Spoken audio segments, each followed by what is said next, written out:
یہ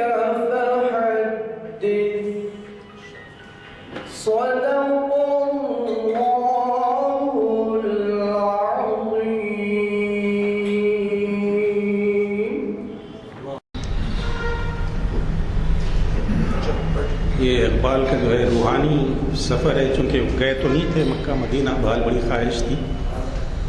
گراں جو مجھ پہ یہ ہنگامہ زمانہ ہوا، گراں جو مجھ پہ یہ ہنگامہ زمانہ ہوا، جہاں سے باندھ کے رخت سفر روانہ ہوا. خیود شام و سحر میں بسر تو کی، لیکن خیود شام و سحر میں بسر تو کی، لیکن نظام کہنہ عالم سے آشنا نہ ہوا. فرشتے بزم رسالت میں لے گئے مجھ کو، فرشتے بزم رسالت میں لے گئے مجھ کو، حضور آئیے رحمت میں لے گئے مجھ کو. کہا حضور نے اے اندلیب باغ حجاز، کہا حضور نے اے اندلیب باغ حجاز، کلی کلی ہے تیری گرمی نواس گداز. اڑا جو پستی دنیا سے تو سوئے گردوں، سکھائی تجھ کو ملائک نے رفعت پرواز. سکھائی تجھ کو ملائک نے رفعت پرواز. نکل کے باغ جہاں سے برنگ و بو آیا، ہمارے واسطے کیا تحفہ لے کے تو آیا. حضور دہر میں آسودگی نہیں ملتی، حضور دہر میں آسودگی نہیں ملتی، اور تلاش جس کی ہے وہ زندگی نہیں ملتی. ہزاروں لال و گل ہیں ریاض ہستی میں، ہزاروں لال و گل ہیں ریاض ہستی میں، وفا کے جس میں ہو وہ کلی نہیں ملتی. مگر میں نظر کو ایک آبگینہ لایا ہوں، مگر میں نظر کو ایک آبگینہ لایا ہوں، جو چیز اس میں ہے جنت میں بھی نہیں ملتی. جھلکتی ہے تیری امت کی آبرو اس میں، جھلکتی ہے تیری امت کی آبرو اس میں، طرابلس کے شہیدوں کا ہے لہو اس میں. حضور آئیے رحمت میں لے گئے مجھ کو. جزاک اللہ. نہ صرف بڑے قبالیات کا پالن ہے، بلکہ ہماری محافل کو انہوں نے کئی مرتبہ گرمایا ہے، اور ایسی اہم عنوانات سے کہ اس کے بارے میں اخبارات نے بھی نمایاں طور پہ ان کے خیالات کو شائع کیا ہے. یہ آج کا جو عنوان ہے آپ اعلامیہ سے پڑھ چکے ہوں گے کہ علامہ اقبال کی ڈائری کے 14 اوراق. آپ کو یہ بھی معلوم کر کے شاید ایسے حضرات کو جو اس پہ عمل نہیں کرتے کچھ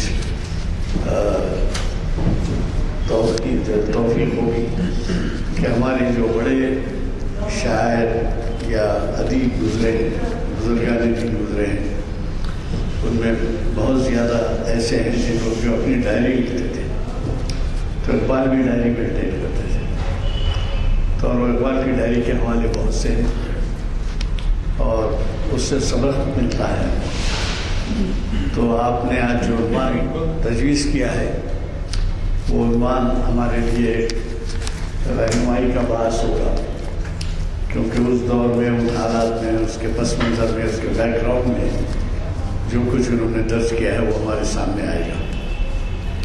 حضرات کی آج کی محفل جامع مسجد عالیہ گنج پڑھنے کے کانفرنس ہال میں بتاریخ 23 جنوری 2019 مطابق 16 جمادی الاول 1440 عیسوی بروز 4 شبہ بعد اثر منعقد ہو رہی ہے. اور میں نے ڈاکٹر روح خیر کے بارے میں تو کہہ دیا ہے کہ وہ کئی مرتبہ ان کا مطالعہ کافی وسیع ہے. آپ کو اندازہ ہوگا ان کے خطاب سے کہ بہت وسیع مطالعہ ہے. اللہ کا شکر ہے کہ ابھی ہم میں ایسے لوگ موجود ہیں جن سے ہم استفادہ کر سکتے ہیں. شرط یہ ہے کہ طلب ہو. شرط یہ ہے کہ آپ کو موقع نہیں ہوتا پڑھنے کا مطالعے کا، تو ایسے نچوڑ سے استفادہ کیجیے، اور ایسے نچوڑ سے استفادے کے لیے خصوصاً توجہ کیجیے کہ نوجوان آئیں۔ اور پھر میں آپ سے یہ بھی گزارش کروں گا کہ ہمارے جو پرچے آتے ہیں ہمیشہ کی طرح گزارش ہے کہ آپ ہمارے سفیر بن جائیے۔ یہ سخت بھی ایک لحاظ سے تبلیغ کا کام ہے، 5-5 10-10 15-15 لے جا کے اپنے حلقوں میں تقسیم کیجیے۔ میں آج کے مخرج صاحب سے گزارش کرتا ہوں کہ شہر نشین پر تشریف لائیں، اور آج کی 970ویں نشست ہے اقبال شناسی کی، اس سے مخاطب فرمائیں۔ قولی حضرات محترم، جیسا کہ اعلان ہوا ہے، علامہ اقبال کی ڈائری کے چند اوراق اور اس کے اندراجات پر گفتگو کرنے کی کوشش کر رہا ہوں۔ جیسا کہ ابھی وکیل صاحب نے بھی فرمایا کہ ہر بڑا آدمی ڈائری لکھتا ہے، ہر بڑا آدمی یادداشت کے طور پر کچھ اہم نوٹس ایک ڈائری میں لکھا کرتا ہے، خاص طور پر سفر کرتے ہوئے تاریخی مقامات کی تفصیلات یا غیر معمولی واقعات اور قابل ترین شخصیات سے ملاقات اور کوائف لکھنا پڑھے لکھے لوگوں کا معمول ہے۔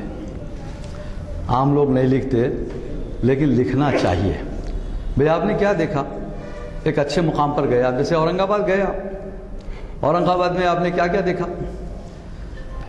بزرگان دین کے مزارات بھی ہیں وہاں، ایلورا اجنتا کے غار بھی ہیں، اور تاریخی عمارتیں ہیں، چاند مینار ہے، تو تاج محل، بی بی کا مقبرہ ہے جو جس کو منی تاج محل کہتے ہیں۔ یہ ساری چیزیں دیکھنے کی ہے، اور ایک نوٹ کرنا ہے کہ یہ اس پر لکھا، وہاں تاریخی عمارات پر لکھا ہوا بھی ہوتا ہے کہ یہ کب بنی، کس نے بنائی، کس سن میں بنی، یہ ساری تفصیلات ہوتی ہیں۔ آپ کے لیے بہت زیادہ، آپ یہ بعد میں آپ جب اس کی رپورٹاج لکھیں گے اور یا جو ہے رپورٹ لکھیں گے تو وہ ساری تفصیلات آپ کے کام آتی، یا آپ بڑی بڑی شخصیتوں سے آپ کی ملاقات ہوئی تو ان کے بارے میں آپ کو، بعض لوگ تو آٹوگراف بھی لیتے ہیں نا، بڑی اہم چیزیں ہوتی ہیں بھائی، یہ بار بار ملنے والی شخصیات نہیں ہوتی ہے، تو یہ نوٹ کرنے کی ضرورت پڑتی ہے۔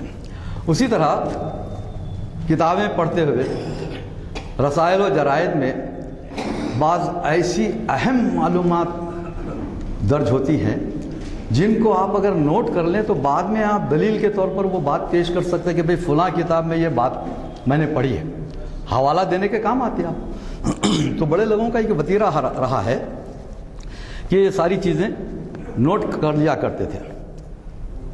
تو اسی طرح علامہ اقبال بھی ایک ڈائری لکھا کرتے تھے۔ یہ ڈائری جو دستیاب ہوئی ہے، یہ اقبال نے 1910 سے لکھنا شروع کیا تھا، 17 اپریل 1910 میری معلومات کے تحت 1910 سے انہوں نے لکھنا شروع کیا۔ دیکھیے اقبال کی پیدائش ہے 1877، جو معروف پیدائش جس کا ذکر کیا جاتا ہے، تو اس طرح 1910 سے انہوں نے لکھنا شروع کیا۔ اس سے پہلے وہ حیدرآباد تشریف لائے تھے، جب لوٹے تو تب سے شروع کیا، جیسا کہ اس سے پہلے کے ایک لیکچر میں نے ذکر بھی کیا۔ تو یہ جو اقبال کی ڈائری کے اندراجات ہے، اس کا نام اقبال نے رکھا اسٹرے ریفلیکشنز، اسٹرے ریفلیکشنز۔ اس سے پہلے رابندر ناتھ ٹیگور نے بھی ڈائری لکھی ہے، اور اس ڈائری کا نام تھا اسٹرے برڈس، اسٹرے برڈس، وہ بھی انگریزی میں، اقبال کی ڈائری بھی انگریزی میں، دونوں انگریزی میں ہیں۔ تو اسٹرے ریفلیکشنز میں اقبال نے انگریزی میں بڑی اہم معلومات درج کی ہیں، اور ان اہم معلومات کی بنیاد پر اقبال نے بعد میں لیکچر بھی دیے ہیں۔ تو یہ جو اہم معلومات ہیں اقبال کی ڈائری میں، اسٹرے ریفلیکشنز میں، تو یہ اس کا ترجمہ ڈاکٹر افتخار احمد صدیقی نے کیا تھا، جسے 1961 میں ان کے بیٹے ڈاکٹر جسٹس جاوید اقبال نے اس ترجمے کو چھاپا،